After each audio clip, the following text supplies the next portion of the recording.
it's a public school. We didn't have water in school sometimes, like for 6 months, 8 months. We never had Wi-Fi. Phones were never allowed in school, and there was no transport. There were no school buses. And I tried to paint a picture in their heads where I was coming from. But to them, they were surprised that I can speak English so fluently when I have just described to them where I'm coming from, because they expected me to start when I speak English, or to, I don't know, to speak poor English because I'm coming from a poor village or something, a poor place, so I gotta be poor in my head. And like we decide who we want to become. We decide the things that we want to become in our heads. We choose what we want to become. But some people don't get that opportunity to choose for themselves. Whatever they're doing, it has been chosen for them, mostly by their parents. They're told that here there is a family business, you're gonna do this, you're gonna do this, you're gonna run the family business. Even if you like art and the family business is it's a pusher. It's a butchery, so now you gotta manage the butchery. Like for instance, you're a photographer, you know that your passion is photography or videography, but now you have to be a manager. You don't like that, but you are told. And some of us were lucky enough to choose what we wanted to do, even though our parents never really approved of it. For instance, in 2018, I was doing my first year doing ICT, Information Communication Technology. It was a diploma in application development. So now, I come back in June. My grandma asks me, "What are you doing?" I'm like, "I'm doing IT." She asks, "What's IT?" I'm telling her, like, it's a thing of the computer. You program, you build things in the computer.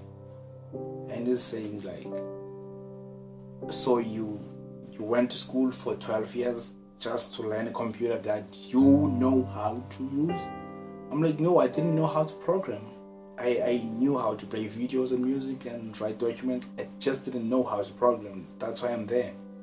I want to be a programmer. And she's like, no, you're supposed to be a doctor, or a nurse, or a teacher, at least a teacher, or just something, or be a manager and have an office.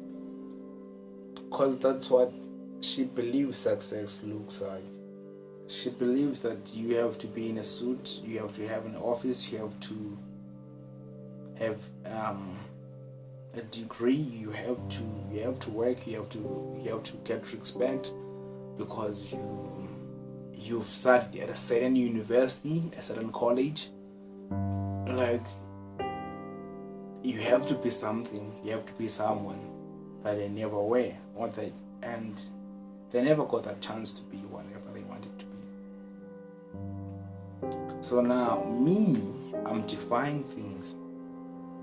Like, even if you can tell them that a teacher, there's someone who makes more money than a teacher, but that person is just doing videos and post those videos on YouTube, and they're making a lot of money, more than what the teacher is getting in a month.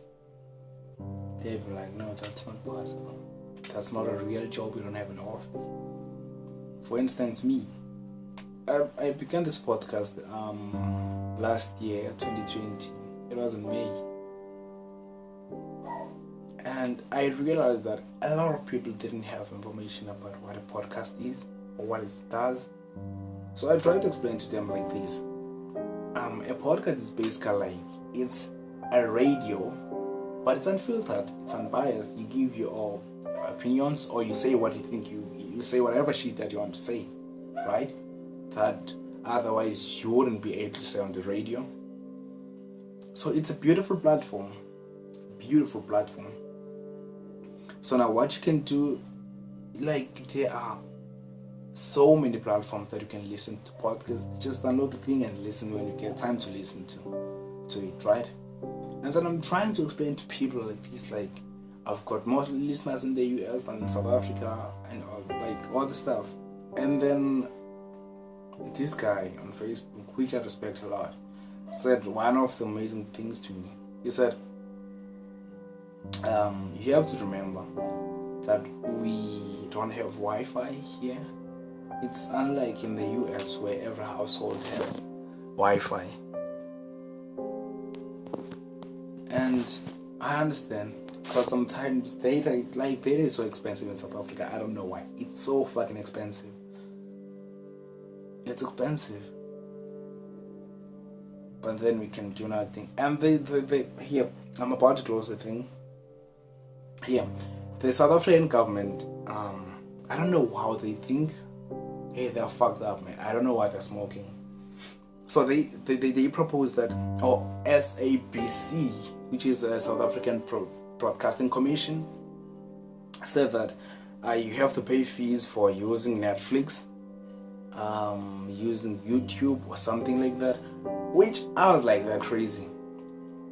And it was before Eskom said, Eskom, by the way, is South African power provider. Eskom says that if you are using solar power, you gotta pay them. I'm like, what the fuck? Why the fuck would you pay people for using the sun's energy? You are using the sun's energy, but you have to pay the government, which supplies electricity that somehow has load shedding for months. It just doesn't make sense. And that's what happens when you keep voting the same people for like 27 years straight or something. They don't change. They are old. What is a 90-year-old person gonna plan for the country? You are 90, you are in parliament, you are 90 years old. What are your plans? What are your visions for the next 30 years? You can't have visions for the next 30 years because you won't be there. You won't be there. So what you can do is just loot the public funds and then increase the tax. People are gonna pay more tax, and they keep bailing out like South African Airways and Eskom and SABC, as I mentioned. Those companies are not making money, but they are using the GDP, country's GDP. But then their profit, it's them. It's them. They do whatever they want to do once they get voted into power. And it's very hard to blame them. You can just hope for the best if you hope for the best. Because people always choose the ANC. I don't know why. Maybe that's about to change, but people always choose it.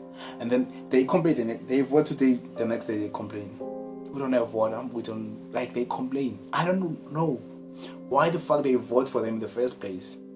I just don't understand the logic behind that. Anyways, I'm about just closing now.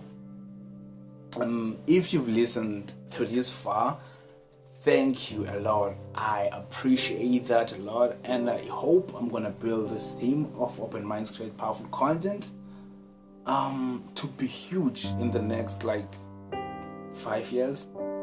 Let's say 5 years. And I'm thankful to have this platform. I'm thankful to be able to voice out my thoughts and how I perceive things. And these are my thoughts, mine. I'm not affiliated with anything or anyone. So I'm saying what I feel like saying based on the information that I've seen or observed in the past.